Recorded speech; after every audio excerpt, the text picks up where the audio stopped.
How you doing, Matty? What's going on, fellas? Yeah, long time no talk. Yeah. How's the listenership going? You guys, anybody listening? Nah, really. Not much. Not We're really. building it, though. I think we had 3 listeners, and we're up to, I think, 4.5. Thank you for asking. Good. That's a much higher pace than your first show, Jim. So we were talking about in the last segment, and I'm sure you were listening on the app or you'll podcast later, about bulletin board material. Really, like in professional sports, when there's so much at stake, aside from little personal vendettas or whatever, how much of an impact that really is. Like maybe a quote. And Cam said when he played, it was the real deal. If someone posted like a bad quote from an opposing player, just to get a little extra motivation. When you played, was there some of that? Did that mean something to you guys, or were you not focused on that? Yeah, I mean, I think it depends on what it is. I mean, I think if it's personal, if somebody says something personal about you, I think that there might be a slight – I think it might be a little different in hockey because Cam could go out there and absolutely just destroy somebody against the boards if he had built up enough frustration, or he could even fight them and only sit out a couple minutes. But in baseball, really outside of hitting a really far home run and flipping your bat, I mean, there's not a whole lot of I don't know. I guess sometimes if you need a little extra motivation and somebody is running their mouth, I think back in the day go back to the Reds when Brandon Phillips was running his mouth a little bit in the papers, or and we had that scuffle with the Reds, and it did bring some extra juice to the games when we played them in the regular season. A normal July series in Cincinnati had a lot more juice with some of the bulletin board material, so to speak. But I think typically, if it's just general, we think we're better than they are, I don't really know that gets the juices flowing. But if you start saying things personal in the paper, I do think that can add a little bit of like I said, in a regular season game, if it gives you a little bit of extra fuel or whatever you need to get up for a game, and then so be it. But I didn't have a ton of that. Didn't really. I don't know. That wasn't really my personality, but we did have some of that with the Reds one year, and I think the Brewers maybe one year. There was a little bit of extra juice around it. Yeah, the brawl with the Reds was in 2010. The serious part was that LaRue got messed up a little bit, so I'm not making light of that. I can tell you that when you're covering a team and there's any opportunity to roll out that brawl video, we did it on Fox Sports Midwest. Sure. You could mention Cueto, with nothing to do with the brawl. You roll that video because people love it. But and again, I'm not making light of what happened to LaRue, but my enduring memory of that brawl was this giant scrum of guys pulling, and there was Carpenter trying, and I just remember Suppan crawling out of the pile. Yeah. Do you remember that? He crawled out of it like just trying to elude danger. Yeah, it was strange because Roland and Carpenter are like best friends, and they're yelling at each other, and both two of the more high intense competitors, and I remember being in left field. You never quite get to the action when you're in the outfield. So you're running in with the relief pitchers kind of standing around the outside going, kind of, hey, what's going on in there? What's all the anger? Why are we doing this? And so it's always one of those strange things because you have to kind of build up hate to kind of want to hurt somebody, but you're standing there with the opposing team trying to figure out why we're mad. And so, it's baseball fights are always a little interesting on who's mad at who and who wants to really fight and who doesn't. So I do remember Soup crawling, though, which is always funny to see a grown man crawling. Was there ever an incident in any season you had where there was a guy where you wanted to take matters into your own hands physically? Did you ever have a moment like that? I don't recall that. One year in Colorado, I had a guy named Matt Cain. I'm sure you guys remember. He hit me. Yeah. My first at bat. He was a very good pitcher, pinpoint control, and my first at bat, first pitch hits me kind of like up by my neck, and I thought for sure it was intentional. And so I was pissed. And then my next at bat is one of those times where, you try to hit a home run and you actually do it. Typically it doesn't work, but he threw me a breaking ball and I hit probably the furthest home run of my career. Nice. And I watched it and he told me to run. He's yelling at me. So I started yelling back at him. And then, it was one of those deals where that was probably the most kind of intense yelling at an opposing player that I had in my career. But that was probably one of my favorite home runs, and the fact that typically when you want to hit a home run really bad, you don't do it. So do you have a foof dog? Do you have like a little Yorkie or something? Cockapoo? That's the neighbor's dog. I tried to go outside because my big dogs are starting to bark, so I went outside and the neighbor's tiny dog is barking. So I'm walking around the house trying to find you guys some quiet airspace. Thank you.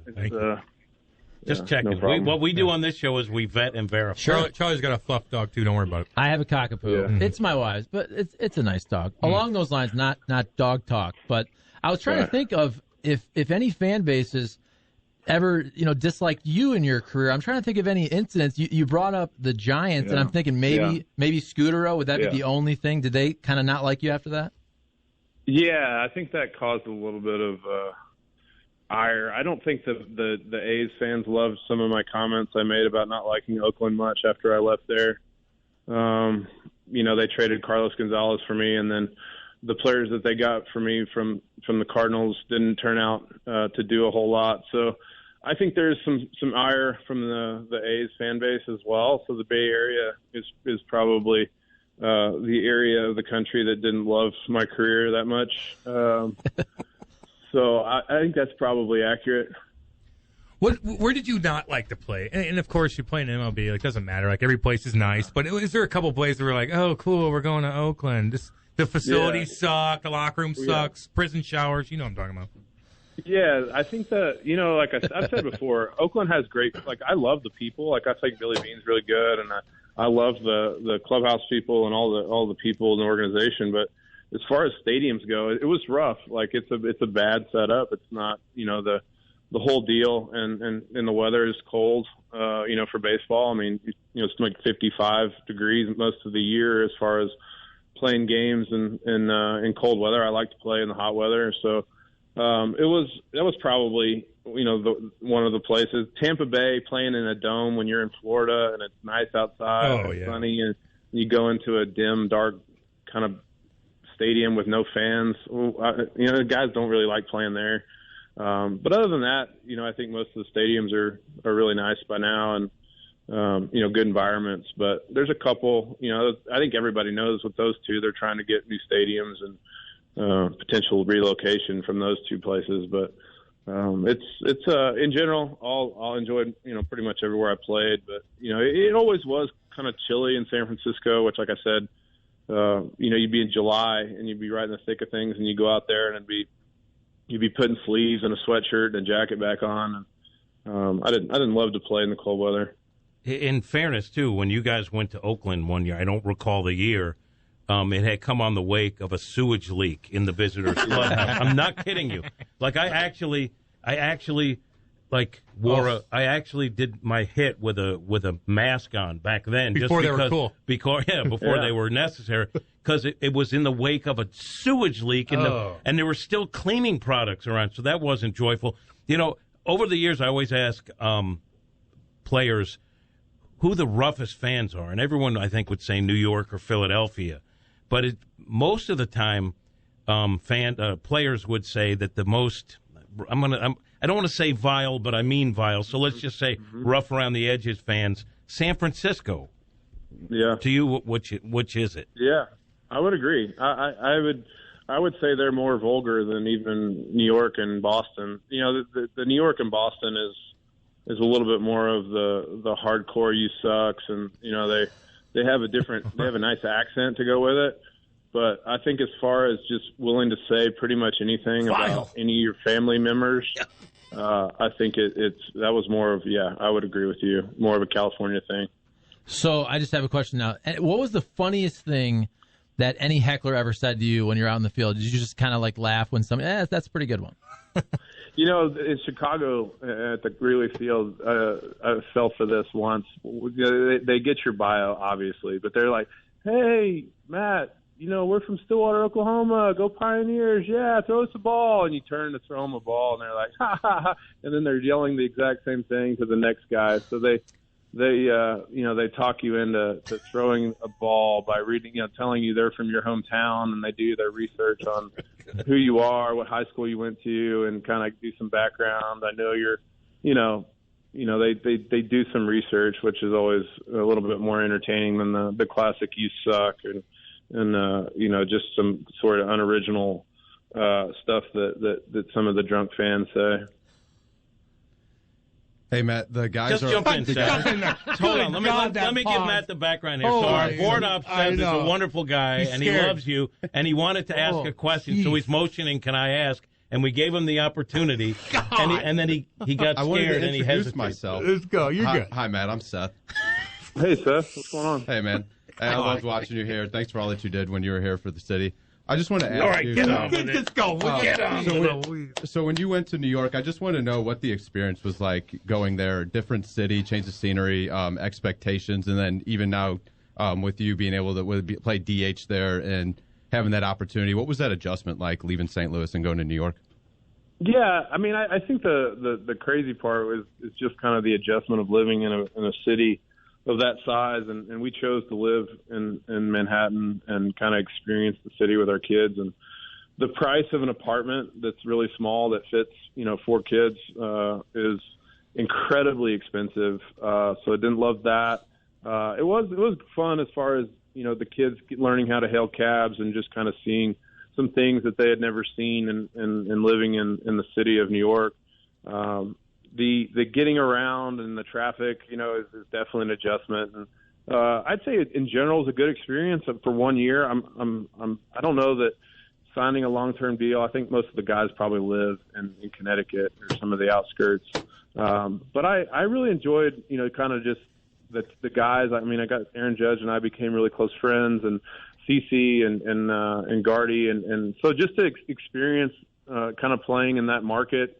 I don't think it was as big of difference as playing in St. Louis as maybe some people would say, as far as just like, okay, so there's instead of 7 or 8 people around your locker after a game, there's 15. But I didn't experience the harshness that maybe some other people talk about as far as what it's like to play in New York and that kind of a market. I think people care just as much about their team and the expectations in St. Louis as they do in New York. And so I liked it. I mean, I think it was good for 1 year. I mean, the adjustment to the DH was an adjustment. I mean, I think that you have to kind of adjust your whole routine and how you're going to not just focus if you have a bad at bat. You really are just, you're in the video room watching the at bat and then trying to figure out what went wrong. And or if you're playing defense, you immediately change course and go out into the field and you have to lock in to what you're doing out there. So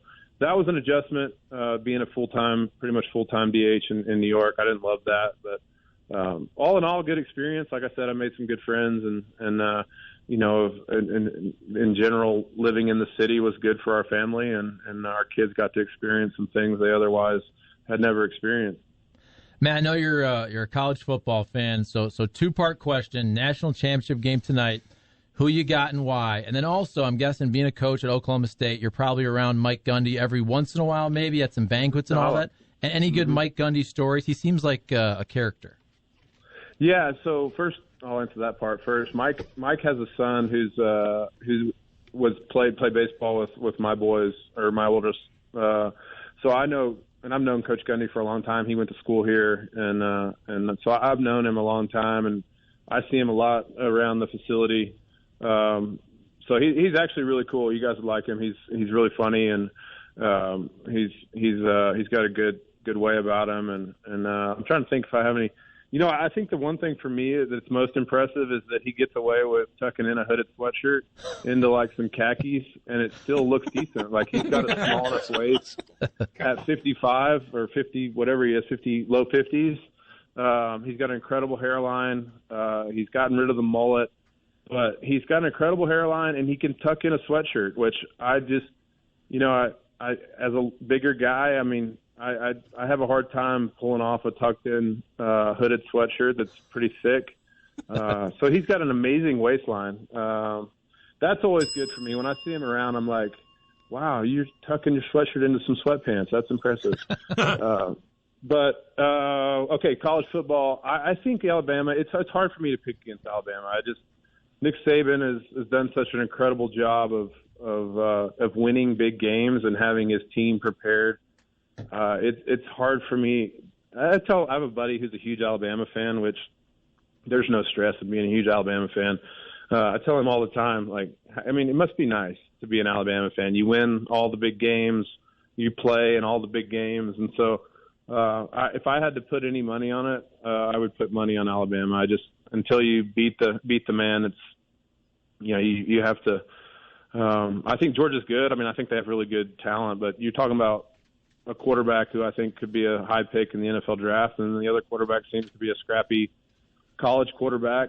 So I'd always side on the quarterback that I think is better, which I think Alabama's quarterback's better. You know, Matt, in fairness, this show has been on for a week and a day, and we haven't had many entertaining segments, and the ones that have been involve you. Now, I'm kind of scared to throw this out there, so I want to do it publicly. Oh, man. So you agree to be like a semi-regular on the show? Is that correct? You will help us? I don't have a lot of going on Monday morning, so if you guys... Nice. If you're hurting for we always are content, I'd be happy to come on and give you my opinion on what's going on in the world. But, all right, let's do it. And you're a 9:30 guy. You're a 9:30 guy. Yeah. Well, I already worked out this morning, Jim. Me too. And so, I figured. So, I'd be happy to join the show anytime you guys would like to have me. It's That called Hot awesome. Take Central. So, and we're looking for a promo. Can you say, "I love Hot Take Central," and that way we can cut it out, make it look like it was realistic. You want me to be honest though? I'm not sure I love Hot Take Central just yet. You know, I've only heard a couple segments here. I'm mildly excited about Hot Take Central. All right, we'll take it. Well, we'll take that. That's We'll the take promo. What can we do for you though? Can we plug Homers for Health? What can we do to give back for your appearances? Sure. Yeah, you guys could plug that always. It's a great cause. I mean, it's a good cause, and it's done incredible things for people of St. Louis. So you guys can plug that whenever you want. Other than that, I don't have a lot going on you guys could plug my podcast. I mean, I don't know if anybody knows we have a podcast. I know you and your wife. So say the name of it and where it's available, and that way it's like you don't need us. It's better than money. You don't need us. You don't need us. We get that, but go ahead and throw it out there. Yeah, no, we have a podcast. My wife and I do a podcast called Table 40. We've had some solid guests. I mean, I think we've done 80 or 90 of them. I think we've got into the 80 to 90 podcast range. So check it out. It's on anywhere you find podcasts. It's on Apple. It's on Spotify. I think it's on all of the places where people find podcasts. But it's it's spelled out. It's not 40 like the number. It's FORTY. So it's Table 40. It's my wife and I. There's anywhere from Ollie Marmol to pretty much any Cardinal person that I know has been on there besides you, Jim. And I'll never get the invite. I was going to ask. I'll never get the invite. Oh, Jim, maybe someday if we run out of people. Well, just know 800 more to go. I predict that you will be number one on iTunes after the exposure on this radio program. Well, that would be exciting. That would be really good. So again, there's actually a lot of St. Louis related people on the podcast. Obviously, I know a lot of St. Louis people, but we've had some pretty good guests. So check it out. That's all. That's my plug. Good. Right on, buddy. Good. Thank you, man. Thank All right, you. so we'll talk to you a week from today at 9:30. Thank you. And again, of all the segments we've done, honestly, the ones with Matt, I think, he's are the best. about the most entertaining. Agreed. So thank you. Thank you, Matty.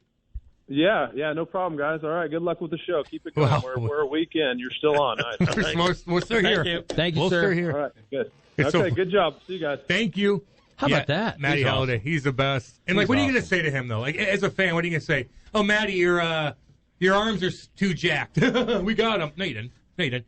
He's a specimen He looks like an athlete. He had a cool swag to him when he walked up to the plate. Like, it's hard to chirp that guy. He's funny too. Like he's great. He can throw some stuff back. And what I like about having him as a regular, I was going to say semi, but he's on board. Yeah, why'd you say semi? Because I'm afraid of him. Okay. All right? Because semi... Like you were like, why 9:30? No one wants a semi. Whatever he wants, all right? No, listen, to say semi, I feel like that gives him the opportunity to decline on certain weeks. I locked him in as a regular. I mean, he said it. So that's 3 times a week? And he's... Yeah. Right. Hey, we don't even have to come in. That dog sounded pretty close to his house. And I think it was his dog. I think he has a foof dog. That's what I'm saying. Right? That sounded, wait. How small is your yard? Because that dog sounded like it was in the kitchen. Right, and it sounded like it was right there. So I'm going to guess that he has like a couple of big dogs, and there's a foof dog that the family wanted. And the wife wanted it. And he's too afraid to say he is a foof dog. That's okay. Right? So you think he lied? I think he did. I don't think he lied. I don't think he lied. I think he misquoted himself. Yeah. I think he misremembered or misquoted himself. Because I agree, like the little yap was really right there. Like, and I don't imagine he's got like a small house. You know, like that's what I'm saying. His backyard is like he's got a couple acres. A postage stamp. But he's good because whatever we're taught, like you agree with this. I know you do too. Like we don't want to okay, now we're going to talk about this. It kind of comes up naturally, you know, or whatever we talk about is what's on our mind.